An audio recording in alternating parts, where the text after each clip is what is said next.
প্রায় 3 কিলোমিটার লম্বা লাইন। রাজনীতির মাঠে কে কখনকার মিত্র আর কে কখনকার প্রতিপক্ষ হয় তা আগের থেকে বলা বড়ই মুশকিল। কিন্তু গতকাল জাতীয় সংসদ অধিবেশনের কক্ষে যা ঘটল তা শুধু অবাক করার মতোই নয়, বরং এটি আগামী দিনের রাজনীতির নতুন মেরুকরণের এক স্পষ্ট এবং জোরালো ইঙ্গিত। ড্রাইভাররা দাঁড়িয়ে আছে, তারা তেল পাচ্ছে না। ডেপুটি স্পিকার কায়সার কামালের সভাপতিত্বে অধিবেশন চলছিল, সবকিছু স্বাভাবিক নিয়মে এগোচ্ছিল, কিন্তু হঠাৎ এমন এক ঘটনা ঘটল যা সংসদীয় শিষ্টাচারকে চরমভাবে প্রশ্নবিদ্ধ করেছে।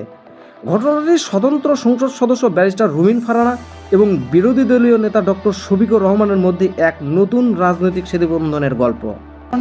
সংসদ সদস্য রুমিন ফারহানার বক্তব্য চলছিল, বিষয়টা একেবারে রুমিন ফারহানার হঠাৎ সরকার বিরোধী তোপ এবং তাকে বাঁচাতে জামাতে আমিরের প্রকাশ্যের সমর্থনের নৈপথ্যে কি গভীর বার্তা লুকিয়ে আছে? ত্রয়োদশ জাতীয় সংসদ গঠনের পর গত প্রায় 1.5 মাস ধরে ব্যারিস্টার রুমিন ফারহানাকে আমরা দেখছি।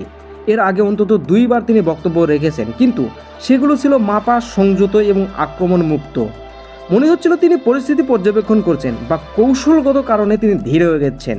কিন্তু গতকাল তিনি সম্পূর্ণ ভিন্ন রূপে অগ্নিমূর্তিতে আবির্ভূত হলেন। ডিজেলের মজুদ আছে, কতদিন চলতে পারবে, পাম্পগুলো কেন পর্যাপ্ত বক্তব্যের সুযোগ পেয়ে আর কোনো রাগঢাক রাখলেন না। সরাসরি সরকার ও প্রভাবশালী মন্ত্রীদের চরম ব্যর্থতা, তেলের মজুতদারি, জনদুর্ভোগ, অর্থনৈতিক অব্যবস্থাপনা এবং বিভিন্ন নীতির কথা সমালোচনা শুরু করলেন। তার কণ্ঠে ছিল তীক্ষ্ণ এবং যুক্তি ছিল পাথরের মতো শক্ত, আর আক্রমণ ছিল সরাসরি বিধ্বংসী। এই অপ্রতিরোধ্য আক্রমণের মুখে ট্রেজারি বেঞ্চে তৈরি হলো এক চরম অসহিষ্ণুতা। সত্য যখন শক্তভাবে বলা হয় তখন তা হজম করা বড় কঠিন হয়ে দাঁড়ায়। রুমিন ফারহানা যখন ফ্লোরে দাঁড়িয়ে দেশ ও জনগণের পক্ষে কথা বলছিলেন, তখন সরকার দলীয় কয়েকজন এমপি অগণতান্ত্রিক ও অশোভনীয় অঙ্গভঙ্গি শুরু করেন। উদ্দেশ্য ছিল হইচই করে বাজে অঙ্গভঙ্গির মাধ্যমে তাকে মানসিকভাবে হেনস্থা করা এবং বক্তব্যের মাঝখানে থামিয়ে দেয়া। একটি গণতান্ত্রিক সংসদে নারী সংসদ সদস্যের বিরোধী কণ্ঠস্বরের প্রতি এমন উগ্র আচরণ সংসদীয় শিষ্টাচারের চরম লঙ্ঘন। অগ্রহণযোগ্য যা করা হয়েছে, আমি এটার জন্য দুঃখ প্রকাশ করছি এবং আমি এটা নিন্দা জানাতেও বাধ্য হলাম। ঘুণাক্ষরেও ভাবেন তাদের এই আক্রমণের জবাব এতটা চরম ও অপ্রত্যাশিত জায়গা থেকে আসবে। তাৎক্ষণিকভাবে পয়েন্ট অফ অর্ডারের ফ্লোর নেন বিরোধী দলীয় নেতা এবং জামাতের আমির ডক্টর শফিকুর রহমান। তিনি একজন নারী সদস্যের অপমান নীরবে হজম করতে পারেননি। শক্ত প্রজ্ঞাপূর্ণ লজিক্যাল ভাষায় ট্রেজারি বেঞ্চের আচরণের তীব্র প্রতিবাদ জানান।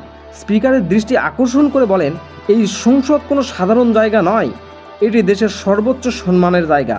যারা এখানে নির্বাচিত হয়ে এসেছেন তারা জনগণের ভোট, ভালোবাসা এবং শ্রদ্ধা নিয়েই এসেছেন। এখানে নির্বাচিত হয়ে এসেছেন,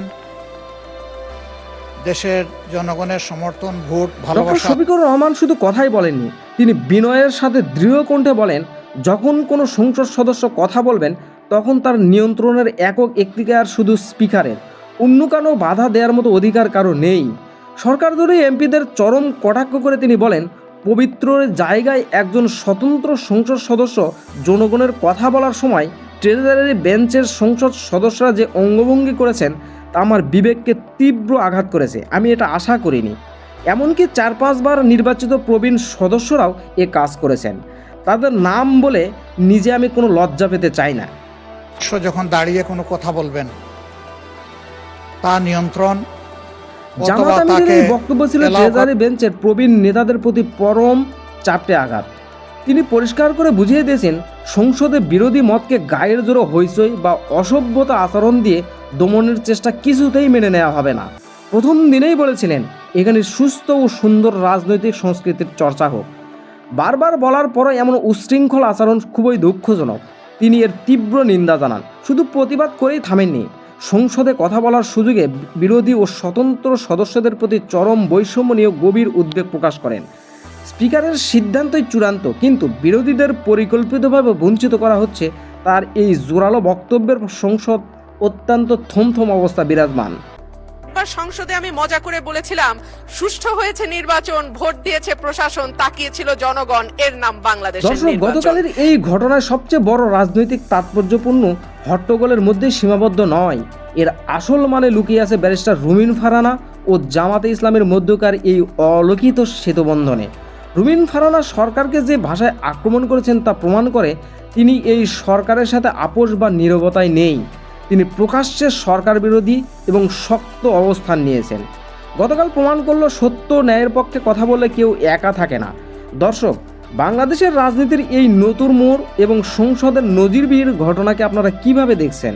আপনার কি মনে হয় রুমিন ফারহান এবং জামাত ইসলামের এই অলিখিত জোট আগামী দিনের সরকারের জন্য বড় কি কোনো চ্যালেঞ্জ হয়ে দাঁড়াবে? আপনাদের মূল্যবান মতামত নিজের কমেন্ট বক্সে লিখে জানাতে ভুলবেন না এবং চ্যানেলে নতুন হয়ে থাকলে চ্যানেলটি অবশ্যই সাবস্ক্রাইব করে আমাদের পাশে থাকবেন। ধন্যবাদ।